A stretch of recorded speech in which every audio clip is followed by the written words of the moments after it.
Well, would you look what I got out?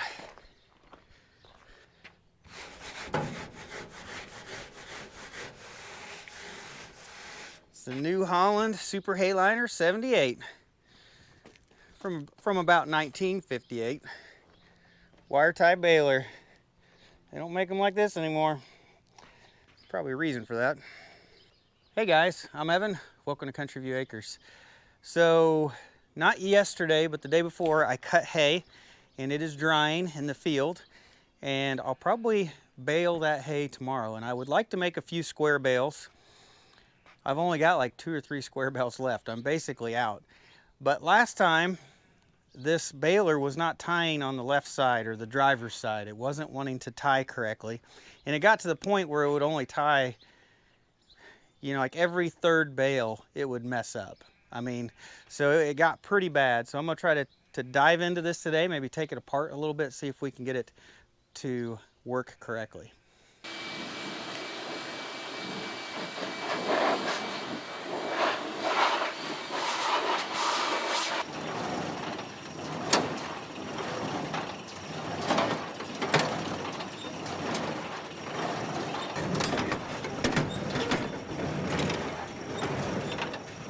So I'm looking the wire twister over and I'm looking for slop in here, and I'm looking at this. This is what spins the twisters. And then I found this just pulls completely off right there. So obviously that isn't right. I probably just screwed up some timing right there, but we're gonna go through that. So that main drive gear is a keyed shaft, but I think the set screw right there is loose. That may be the only problem there. We'll get that fixed. So on this twister mechanism, when it passes the wire up, this piece pivots over and grabs it on the top, but on the bottom, it cuts the wire. And then the next time it goes around is the wire comes up, it goes this direction and grabs it on this side and then cuts it on this side.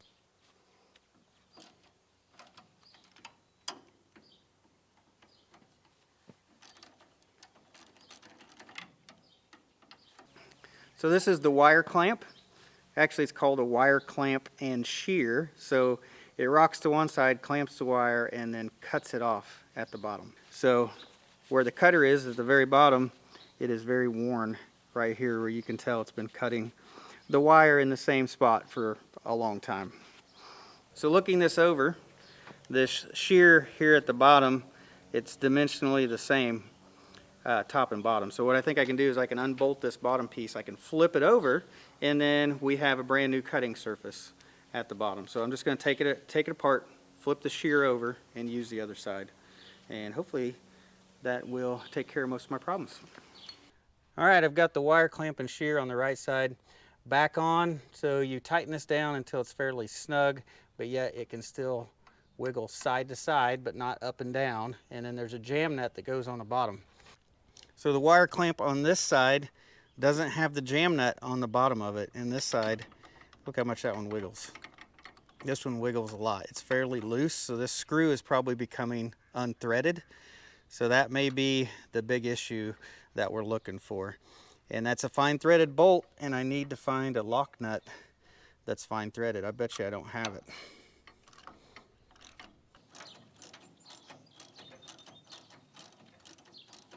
All right, I think I'm about done with my repairs. I've got the clamp and shears put back on. These right here are the twist deflectors. I don't know if you can see that, this little rod right here. And these were all bent out of whack. I've got these so that they're both bent the same, and I've got them adjusted the way they're supposed to be away from the actual twisting mechanism. What else did we do? We got the sprocket all tightened down the way it should be, and then the only thing that's left that's bothering me is this assembly right here. Looks like it's got a worn out bushing in it. I don't think I can replace that, but there's a stack of washers right here on the end that kind of gap, you know, holds that in there. I'm thinking about go ahead pulling that cotter key out, see if I can add a washer in there and get that to tighten up just a little bit, and then I think I'm done. And then I just basically get everything all greased up and ready to go, and we'll try this tomorrow. So I don't have a washer quite that diameter. It's like 1.25 inches or something like that. But you can tell when I pull this out, that there is a bronze bushing inside of here that's probably worn out. So I'll have to maybe look into adding that to a piece to try to order or make. But I'm just going to go ahead and put this back together, and hopefully this works tomorrow. So it's the next morning and it has cooled off. I'm actually kind of chilly right now. I think there's only going to be a high of about 70 today, but that would be great weather for stacking square bales for sure, it being not so hot. It is a little windy, but the first thing I got to do is I really got to get the hay raked first. So all the equipment is in the way of the hay rake, so I got to go move everything out of the way.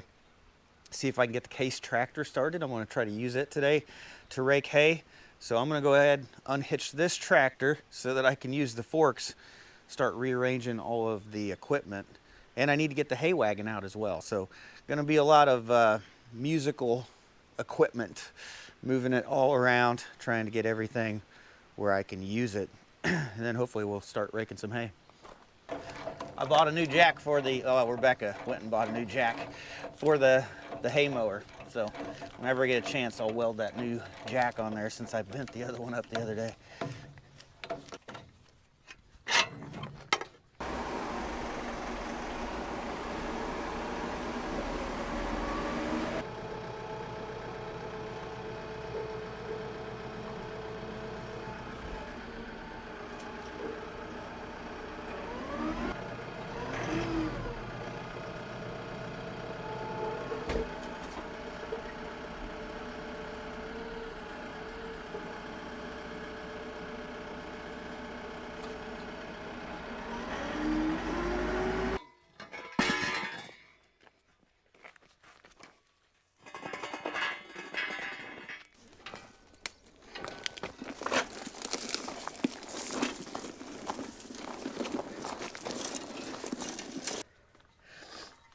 So we've had a battery maintainer on it, and it's not lit up.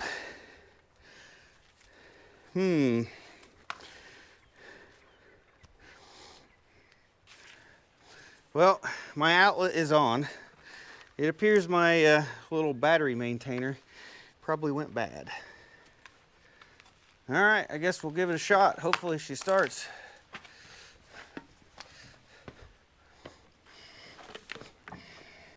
Cross your fingers.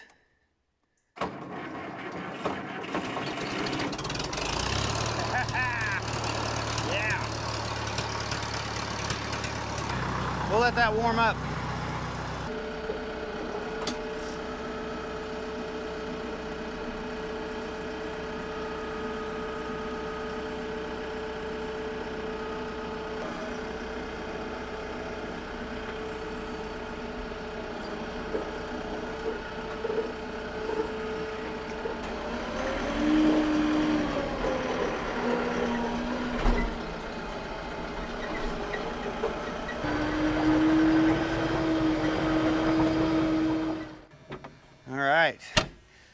Now the only thing left is to get the Case tractor hooked up to the rake and get everything greased up, and then we can finally get the hay fields raked up, and hopefully they're dry enough this morning. Hopefully the dew is gone and we get everything raked.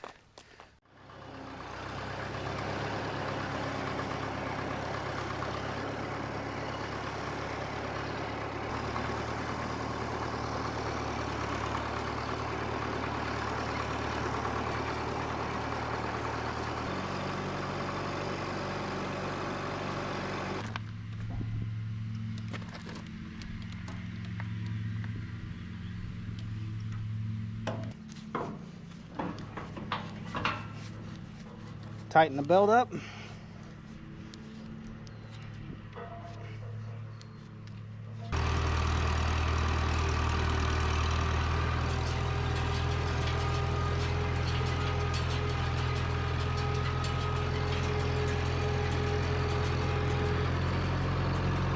So this is the first hay field we're going to rake. This is orchard grass, a little bit of alfalfa. There's definitely not as much hay on this field as there will be the next one. And with this old side delivery rake, The way I rake this, the way I've come about to rake this, is I will do the outside edge, and I will pile a windrow all the way around the outside of the field, and then that'll give me enough space so I can turn around and do the middle and do rows through the middle. So I'll do one windrow around the outside, and it'll be like a double or triple row, and then I'll do double rows down the middle of the hayfield. So we'll go ahead and do that, then we'll move to the next one.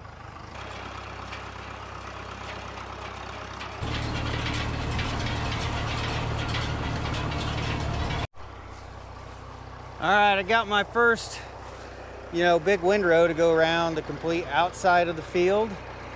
I'm ready to do the middle, but this has got like a vibration to it. It almost sounds like a bad bearing or something. So that doesn't give me a good feeling here. I'm trying to see if I can figure out exactly what it is. So I loosen the belt back up, and this pulley, you ain't gonna be able to see it on camera, it has a slight rock to it. So I'm wondering if that's the bad bearing right there. I'd say that's what it is. It's still spinning. I just think it's getting a vibration sound from the wobble and stuff that it has. So couldn't find anything else wrong. I think I'm gonna go ahead and tighten everything back up and just go. We'll have to put that on our list of repairs.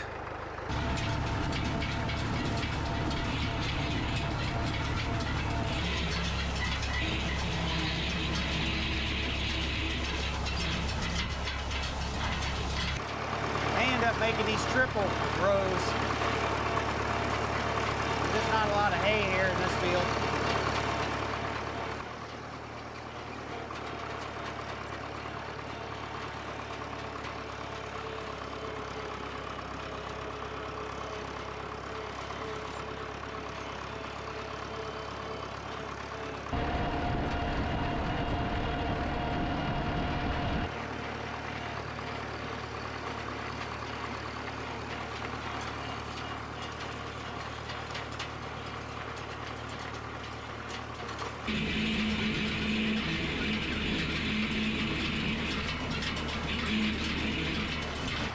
Alright, the first hayfield's raked. Definitely not a lot of hay out here, but we're going to go ahead and move to the next.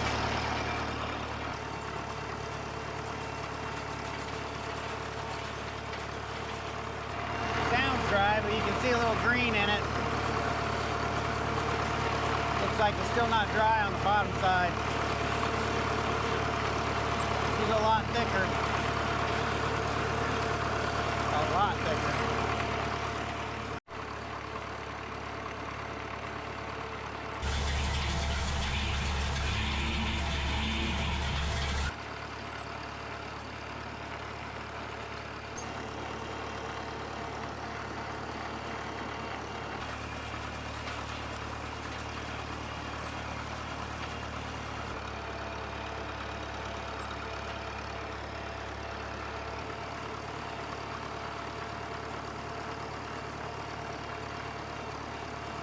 So I'm probably at least halfway through this field. So this is mostly red clover.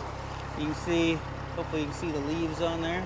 Mostly red clover, a little bit of meadow fescue and orchard grass mixed in. And you can see the cut quality. Now that I've raked it, you can see the cut quality in this field was horrible. The hay vine does not like to cut. I mean, the stems on this red clover are fairly thick, and it just pushes them over and it just kind of cuts the tops of them is what it looks like it did. So as I'm raking this, I'm seeing a lot of green mixed in here, so it looks like it's not dry. But I think what it's doing is I think the rake may be pulling some of this green stuff up that didn't get cut. So like right here, you can see this did not get cut. So the rake may be pulling this and breaking it off and piling it in here. So I think some of the green that I'm seeing is fresh, uncut stuff that's getting mixed in. But I'm not 100% sure that I want to necessarily bale this today. I may let it dry another day just because of the green color underneath. You could tell it's just not 100% as dry as the other field. But I'm gonna go ahead and finish this up, get it at least raked into single rows. These are single rows. The other side was like quadruple rows. And we would have had a lot more here if this would have cut better.